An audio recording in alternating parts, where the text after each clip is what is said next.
안녕하세요. 안녕하세요. 네, 저 공중보건하고 법규 강의하고 있는 김희영입니다. 박수 치실래요? 감사합니다. 자, 일단 이쪽 부분에 전공이신 분들은 되게 누워서 떡 먹기가 공중보건인데요. 근데 전공이 아니신 분들은 공중보건 듣다 보면은 이런 게 다 있어요. 왜 이렇게 외울 게 많아요. 그래서 되게 어려워하시더라고요. 특히 공중보건에서 보건행정 부분은 엄청 어려울 겁니다. 그래서 처음에는 제가 욕심이 많아서 이것저것 다 알려드리려고 노력을 했다가 이제는 조금 욕심을 줄여서 반드시 알려드릴 것만 완벽하게 알려드려야 되겠다는 생각을 좀 합니다. 그래서 꼭 알아야 될 것들은 당연히 암기를 하셔야 돼. 근데 이해를 좀 하셨으면 좋겠습니다. 이해를 하면 암기가 좀 쉬워지거든요. 그래서 여러분들이 혹시라도 얼굴 표정이 잘 모르겠다 그럼 제가 다시 한번 반복을 하도록 하겠습니다. 그래서 이해 위주로 할 거고요. 자, 일단 제가 칠판에 써놓은 거는 자, 분야별 예상 출제 문항수예요. 반드시 이렇게 나오지는 않습니다. 근데 이게 작년에 제가 이제 시험으로 갔었었는데 작년에 시험으로 간 거를 분석을 해서 제가 한번 정리를 좀 해본 겁니다. 그래서 봤더니 대부분 이제 공중보건 하면 개념 문제가 한 3문제 정도가 나오더라고요. 그죠? 그리고 작년까지는 40문제였다가 올해부터 35개 문제로 바뀐 것도 아실 거예요. 역학 부분을 되게 많이 어려워 하시는데 이 역학 부분이 3개 또는 4개 문제. 근데 역학 문제가 그렇게 어렵진 않아요. 대부분 우리가 알고 있는 산수 쪽이라고 생각하시면 돼요. 그래서 산수 계산만 잘해도 이게 웬만큼 맞게 되거든요. 그래서 역학.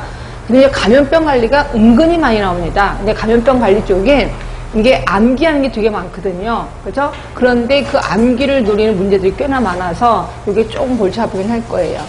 자, 근데 이제 만성질환 같은 경우는 보통 3문제 정도 나왔다가 이게 좀 늘어날 확률도 많아요. 왜냐면 요새는 감염병보다는 만성질환 쪽이 조금 많잖아요. 특히 우리나라 국민들이. 그래서 이제 만성질환 쪽이 좀 더 증가될 거다라는 예측을 하게 됩니다. 그리고 여러분이 엄청 어려워하는 보건행정, 여기 이제 3문제나 나옵니다. 그래서 이제 보건행정에 대해서는 제가 조금 시간적 투자를 할 겁니다. 여러분들이 잘 이해를 못 하셔서. 그 다음에 이제 보건관리라고는 하지만 이 안에 모든 것들이 다 들어가 있어요. 인구, 역량, 보건교육, 학교보건 등등 다 들어가 있습니다. 그래서 여기에서 한 20문제 정도가 나온다라고 생각하시면 됩니다. 하여튼 이랬고, 이런 것들도 보시면 인구 2문제, 역량 2문제 이런 식으로 해서 거의 비슷비슷하게 분포가 되더라고요. 그래서 여기 안에서는 전부 다 20문제 생각하시면 될 것 같고요. 자, 법규에서는 모두 6개의 법을 배울 거거든요. 근데 모든 6개의 법이 다 똑같이 분포되어 있는 건 아닙니다. 많이 나오는 문제가 있고 또 조금 나오는 데가 있는데 대부분 공중위생관리법 이거는 작년에 개정됐던 거 아실 거예요. 근데 요게 이제 한 5문제 정도 나올 예상이고 그거 이상도 나올 수 있을 것 같은데 한 5문제. 그다음에 이제 식품위생법 5개 정도. 감염병 이거는 우리 공중보건에서도 감염병 관리가 많이 나왔던 것처럼 감염병 및 감염병 예방 및 관리에 관한 법, 이게 좀 많이 나와요. 6문제 정도 나옵니다. 이것도 암기 위주거든요. 그래서 이게 좀 골치 아플 거고요. 그 다음에 폐기물 관리법이나 하수도법 같은 경우는 제일 조금 나오는 문제예요. 그래서 2문제 정도, 많이 나오면 3문제 정도 나올 것 같아요. 그리고 먹는물 관리법도 한 5문제 정도. 그래서 총 25문제가 나오고 공중보건은 35문제가 나올 겁니다. 예, 이렇게 해서 대강의 얘기를 했고요. 그다음에 이제 본격적으로 우리 수업 들어가는데 쟤는 이제 수업을 어떤 식으로 할 거냐면 저희가 이제 주어진 시간이 50분하고 10분 쉬는 거잖아요. 근데 이제 50분 수업을 하는데 이론을 쭉 하다가 보면 여러분들이 분명히 존단 말이에요. 그래서 약간 조는 분위기가 나. 그러면 지금까지 했던 걸 다시 한번 마무리하는 차원에서 오늘 나눠드린 유의문을 잠깐 보시면 가로놓기가 있을 겁니다. 그러니까 이거는 반드시 외워야 될 것을 제가 가로놓기를 한 거예요.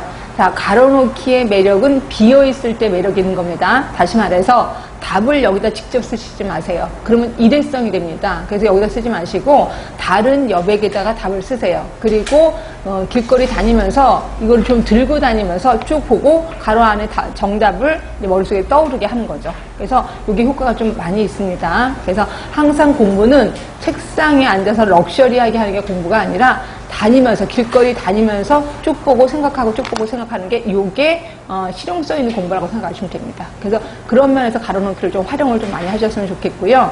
그다음에 가로놓기 끝나고 나면 우리 거기 문제 뒤에 이제 여기 우리 이론 쪽에 보시면 문제가 있을 거예요.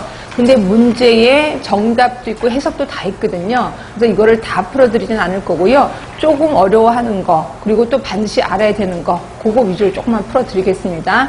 이런 식으로 해서 오늘 이론에 대해서 2번 풀어드릴 거고요. 그 다음에 다음 주에 오시면 제가 쪽지 시험을 갖고 올 겁니다. 그래서 좀 일찍 오셔야 돼. 일찍 오셔서 쪽지 시험, 그러니까 요번 주에 오늘 배운 거를 다음 주에 쪽지 시험을 본다라고 생각하시면 됩니다. 그래서 쪽지 시험 보시고 제가 죄송하지만 다 거둘 겁니다. 걷고, 그러니까 맨 처음에 답을 불러드리고 다 걷어서 뭐가 많이 틀렸는지 제가 확인해 볼 거예요. 그래서 많이 틀린 거 위주로 다시 한번 해석을 좀 해드리도록 하겠습니다.